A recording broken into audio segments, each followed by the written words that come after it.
Investing in equity only way to tackle inflation. आज episode 3 है all about mutual fund का। आज के एपिसोड में हम लोग बात करेंगे how mutual fund works. Mutual fund एक एसेट मैनेजमेंट कंपनी होती है जिसमें हजारों लोग अपने हजारों करोड़ों रुपए को इन्वेस्ट करते हैं और वे म्यूचुअल फंड आगे स्टॉक मार्केट में उसे इन्वेस्ट करती है।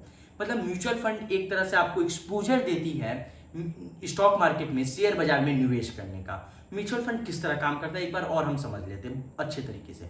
म्यूचुअल फंड आपसे पैसा लेती है और आपसे पैसा लेने के बाद वे उस पैसा को स्टॉक्स में इन्वेस्ट करती है। आपके जैसे हजारों लोगों से अच्छा खासा पैसा उसको कलेक्ट हो जाता है और उसके बाद वे उस पैसा को एक फंड मैनेजर हायर होता है, वहाँ फंड मैनेजर हायर होता है जिसके पास एक्सपर्टीज होता है। वे उस पैसा को एक स्ट्रेटेजी को बनाते हैं, उसके बाद उस पैसा को शेयर बाजार में निवेश करते हैं।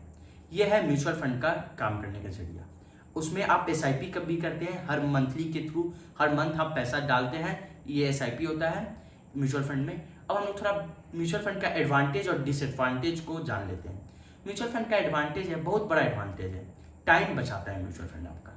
मान लीजिए आप खुद से शेयर खरीदने शेयर बाजार में गए, आपको एनालिसिस करना पड़ेगा कि आपको कौन सा शेयर खरीदना है। लेकिन म्यूचुअल फंड, मान लीजिए आप एक म्यूचुअल फंड पिक कर दे रहे हैं तो उसमें एक्सपर्ट जो रहेंगे, जो फंड मैनेजर्स हैं, वे आपके पैसा को अपनी एक्सपर्टीज के थ्रू निवेश करेंगे शेयर बाजार में। इस तरह आपका टाइम भी बचेगा और आपको रिसर्च करने का भी टेंशन नहीं रहेगा। दूसरा, म्यूचुअल फंड में आपको डाइवर्सिफिकेशन मिल जाता है। डाइवर्सिफिकेशन कैसे मिलता है? मान लीजिए आपके पास 10,000 रुपये है और आपको MRF का भी शेयर खरीदना है, इन्फोसिस का भी शेयर खरीदना है, डीमार्ट का भी शेयर खरीदना है, आपको बहुत सारा शेयर खरीदना है। लेकिन आपको तो पता ही है MRF का एक शेयर का दाम है 1 लाख रुपये और आपके पास 10,000 रुपये हैं। तो आपके जैसे बहुत लोगों से म्यूचुअल फंड पैसा कलेक्ट करती है और ये सारे शेयर में इन्वेस्ट करती है। तो आपको डाइवर्सिफिकेशन यहाँ मिल जाता है। आपने तो 10,000 रुपये में ही MRF में भी इन्वेस्ट कर लिया, आपने डीमार्ट में भी इन्वेस्ट कर लिया, इन्फोसिस में भी इन्वेस्ट कर लिया। आपको डाइवर्सिफिकेशन अच्छा खासा मिल जाता है म्यूचुअल फंड में, एक ये बहुत बड़ा एडवांटेज है। दूसरा, आपको रिसर्च पे का मैंने बात पहले भी किया कि आपको रिसर्च करने का टेंशन नहीं रहता है। रिसर्च करने के लिए आपको एक्सपर्ट्स और फंड मैनेजर्स रहते हैं जो स्ट्रेटेजी बनाते हैं और आपके पैसा को शेयर बाजार में निवेश करते हैं अपनी स्ट्रेटेजी के थ्रू। चौथा, आपको चीप एक्सपेंस रेशियो पड़ता है। मान लीजिए आप किसी भी बंदे को हायर करते हैं एक्सपर्टीज के लिए कि वे एनालिसिस करके देगा, वे फंडामेंटल देख के देगा और बताएगा कि ये आप शेयर खरीद लीजिए, तो वे आपसे बहुत ज़्यादा एक्सपेंस मांगेगा, उसका फीस बहुत ज़्यादा रहेगा। मान लीजिए आपके पास 2,000 रुपये ही हैं और आपको शेयर खरीदना है शेयर बाजार में, तो आप उसको बोलिएगा कि हमको शेयर बताओ, वे बोलेगा आपके पास 2,000 रुपये हैं, इससे ज़्यादा तो मेरा फीस है। तो उस तरह आपको एक्सपेंस रेशियो बहुत ज़्यादा पड़ेगा। लेकिन म्यूचुअल फंड में आपको उतना एक्सपेंस रेशियो नहीं पड़ता है क्योंकि उसमें बहुत सारे लोग कलेक्टिवली इन्वेस्ट करते हैं म्यूचुअल फंड में, जिससे सारे लोग में से थोड़ा पैसा मिल जाता है फंड मैनेजर्स को और उस तरह उनको पेमेंट मिलता है फंड मैनेजर को। और म्यूचुअल फंड में एक सबसे बड़ा बेनिफिट होता है कि आपको इसमें एक कंसिस्टेंसी मिल जाता है, जिसमें आप 200, 400, 500, 1000, 2000, 5000 जिस तरह आपका सैलरी है, जिस तरह आप इन्वेस्ट करने के लिए कैपेबल है, उस तरह आप इन्वेस्ट कर सकते हैं मंथली। इस तरह आप लगातार इन्वेस्ट कर सकते हैं। ये आपको जो फ्यूचर गोल्स होंगे आपको इसको भी अच्छे से मेकअप कर देता है। फ्यूचर गोल्स भी आपके पूरे हो जाते हैं म्यूचुअल फंड में। आप इस तरह मंथली आप इन्वेस्ट करते हैं SIP के थ्रू। अब हम लोग म्यूचुअल फंड के सिर्फ एडवांटेज के बारे में बात नहीं करेंगे, म्यूचुअल फंड के डिसएडवांटेज क्या है इसके बारे में भी हम लोग बात कर लेते हैं। तो म्यूचुअल फंड का सबसे बड़ा डिसएडवांटेज है ग्रीड। म्यूचुअल फंड के जो फंड मैनेजर्स होते हैं और जो जिसका म्यूचुअल फंड है, वो म्यूचुअल फंड जिस कंपनी का है, जिसका म्यूचुअल फंड है, उसको ग्रीड हो जाता है।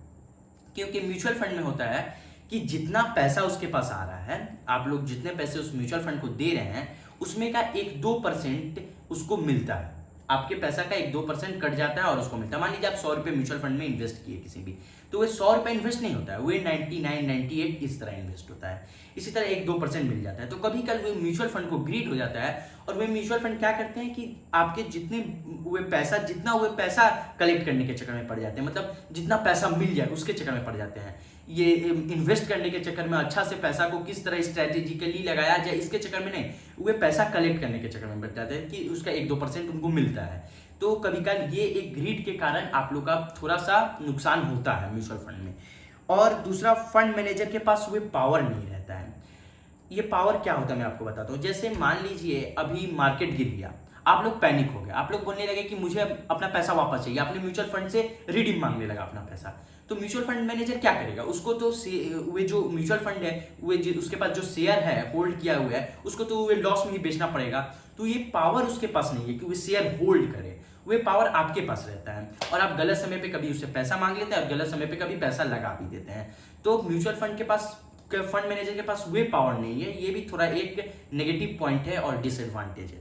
तीसरा है रिस्क। ये तो हर्षद मेहता बहुत फेमस है, रिस्क में ही रिस्क है। रिस्क क्या है म्यूचुअल फंड में, ये देखते हैं।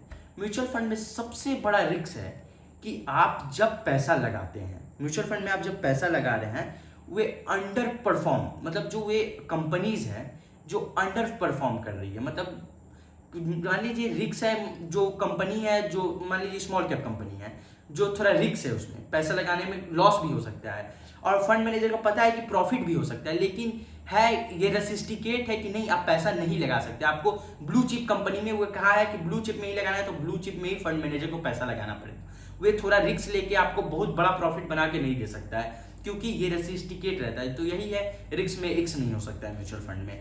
उसमें है कि उसको ब्लू चिप में लगाना है तो ब्लू चिप में ही लगाएगा, मिड कैप में लगाना है तो मिड कैप में ही लगाएगा, स्मॉल कैप में लगाएगा, स्मॉल कैप में लगाना है तो स्मॉल कैप में, इंडेक्स में लगाना है तो इंडेक्स में। वे अपनी मर्जी से नहीं लगा सकता है, इसीलिए थोड़ा सा ये आपको रिस्क में एक्स नहीं मिलेगा। बहुत तगड़ा प्रॉफिट आप चाहिएगा कि फंड मैनेजर आपको अपने मन से प्रॉफिट तगड़ा बना के नहीं दे सकता है, ये एक डिसएडवांटेज है। तो अब हम लोग बात कर लेते हैं कि म्यूचुअल फंड के बारे में कि ये इसका गोल क्या होना चाहिए। आप जो म्यूचुअल फंड में इन्वेस्ट कर रहे हैं तो उसका गोल क्या होना चाहिए। तो म्यूचुअल फंड में इन्वेस्ट करने का गोल होना चाहिए, मतलब लॉन्ग टर्म गोल होना चाहिए। जैसे आपके बच्चे का एजुकेशन लॉन्ग टर्म गोल है, तो ये म्यूचुअल फंड का एक गोल होना चाहिए। एजुकेशन, आपका मैरिज होना चाहिए, लॉन्ग टर्म गोल है ये सब आपका गोल होना चाहिए। क्या कि मैं हर बार बोलता हूँ mutual fund is long term investment. तो यहीं पे हम वीडियो को कंक्लूड कर देते हैं और वीडियो को खत्म कर देते हैं। मैंने ये तीनों एपिसोड में आपको समझा दिया कि म्यूचुअल फंड क्या है। म्यूचुअल फंड के बारे में आप अच्छे से समझ लिए। कोई भी आपको दिक्कत होगा म्यूचुअल फंड के बारे में तो आप कमेंट बॉक्स में आप पूछ सकते हैं, मैं आपका रिप्लाई करूंगा। और मैं ये लास्ट वर्ड आपको कहने वाला हूँ, mutual fund is long term investment, full stop. Thank you.